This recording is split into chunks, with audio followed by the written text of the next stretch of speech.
Terminate చేయించారు. మళ్ళీ పాపం కేంద్ర మంత్రి గారు చెప్తే we want to continue because సరే మీకు ఇబ్బంది ఉంటుంది కదా. ఇది 15లో శంకుస్థాపన చేశాను నేను, గడ్కరీ గారు. After all 100 crores. మరి మీ కంపెనీ 100 crores-ని 8 years 9 years కంప్లీట్ చేయకపోతే ఏమనుకోవాలి?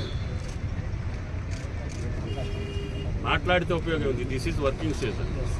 మళ్ళీ వర్షాలు పడే లోపల మళ్ళీ మీరు మాట్లాడుతా అంటే నేను లాస్ట్ 5 years లేను, లేకపోతే అట్లే ఉంది.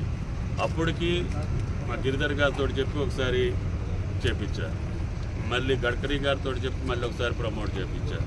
ఆయన గారేమో కంటిన్యూ చేయమంటాడు, మీరేమో ఈ రకంగా చేస్తున్నారు. ఈసారి కుష్వాకి చెప్పాను, ఆర్ఓకి 2-3 రోజుల్లో వచ్చి కలెక్టర్ గారితో రివ్యూ చేస్తారు. You start immediately. నాకు ఫిబ్రవరి ఆఖరికల్లా ఈ బ్రిడ్జ్ మీద వెహికల్స్ తిరగాలి. That is our target.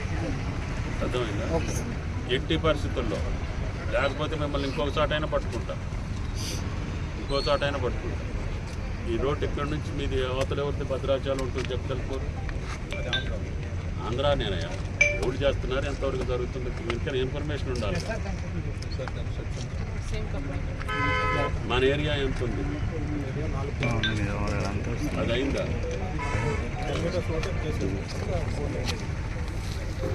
ఈ ఊళ్ళోది కూడా వీళ్ళ కిందకే వస్తుంది కదా. ఎందుకని దానికి మంచిగా డివైడర్స్, ఫుట్పాత్లు మొత్తం శాంక్షన్ చేసుకొని బ్యూటిఫుల్గా భద్రాచలంలో ఉన్న రోడ్డు ఏ సిటీలో ఉండకూడదు. ఆ రోజుల్లోనే వైడనింగ్ చేశాను. ఇంకా ఏమన్నా కావాలంటే కలెక్టర్ గారితో ఎస్పీ గారితో మాట్లాడుకొని భద్రాచలం టౌన్ వరకు నేషనల్ హైవే స్కోప్లో ఉన్న దాన్ని అవుట్ టు మంచి మోడల్ డివైడర్స్ ఎక్కడ బెస్ట్ ఇది ఉంటామా అక్కడ మన టౌన్లో బ్యూటిఫై చేయాలి. ఇది నేషనల్ హైవే పైసలు కాబట్టి యూ గెట్ దెమ్. అక్కడ నుంచి తీసుకో. ప్రపోజల్స్ పంపిస్తే ఐ విల్ టెల్ మీ ఈఎన్సీకి చెప్తాను, అక్కడ కూడా చెప్తాను. భద్రాచలం టౌన్ పుణ్యక్షేత్రం, దేశాల వాళ్ళు వస్తారు. కనీసం టౌన్ అన్నా నీట్గా పెట్టుకోవాలి కదా. పెట్టుకోవాలంటే రోడ్స్ కరెక్ట్గా ఉండాలి. ఇవన్నీ మీరు వర్కౌట్ చేసుకొని మీరు మట్టుకి కలెక్టర్ గారితో టచ్లో ఉండి మీ వాళ్ళని పిలిపించి ఎవరో రెస్పాన్సిబుల్ పర్సన్ ఒకరిని రమ్మని డిపార్ట్మెంట్ని కూడా పిలిపించి స్టార్ట్ ఇమీడియట్. ఏదన్నా జరగట్లేదు కదా. 15 ఎప్పుడు ఇంకాసేపు అయితే 15 వస్తుంది, 25 వస్తుంది. చూడండి 10 ఏళ్ళు కడతారు అభివృద్ధి. 10 సంవత్సరాలు కట్టరు కదా. 2 సీజన్లు 3 సీజన్లు మా కాకపోతే బ్లడ్ వచ్చింది.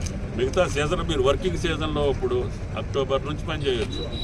ఇది ఇప్పుడు అసలు కింది పని అయిపోయింది కదా. మరి పై పని వర్షం పడ్డా చేయొచ్చు. మీరు అప్రోచ్ ఎందుకు కంటిన్యూ చేయట్లేదు అవతల? What is the problem for it? మట్టి చంద్రమండలం నుంచి తెస్తావా? ఇక్కడదే కదా. ఎక్కడ తేవాలో ఏంటో చూసుకొని మీరు మాట్లాడి ముందు అప్రోచ్ మొదలు పెట్టండి. మొదలుపెట్టి లేయర్ బై లేయర్ మీరు స్ట్రెంథనింగ్ చేసుకుంటూ రావాలిగా. లేకపోతే ఒకేసారి పూసిస్తారనుకో మళ్ళీ దాని కథ అంతే అవుతుంది. వర్షం పడింది అనుకో ఎక్కడ దిగి పడిపోతుంది. మీరు లేయర్ బై లేయర్ స్ట్రెంథన్ చేసుకుంటా దానికి కావాల్సిన రోల్ చేసుకుంటా అటుపక్క ఇటుపక్క ముందు అప్రోచ్ కంప్లీట్ చేయండి. దానికి పెద్ద పైన అక్కర్లేదు. ఎక్కడో చోట మీరు చూసుకుంటే ప్రొవిజన్ బట్టి అది ఇమీడియట్గా చేయాలి. అది చేసిన తర్వాత బ్రిడ్జ్ వర్క్లు సైమల్టేనియస్గా జరగాలి. అప్రోచ్ జరగాలి, బ్రిడ్జ్ పనులు అప్రోచ్ కంటిన్యూ జరగాలి.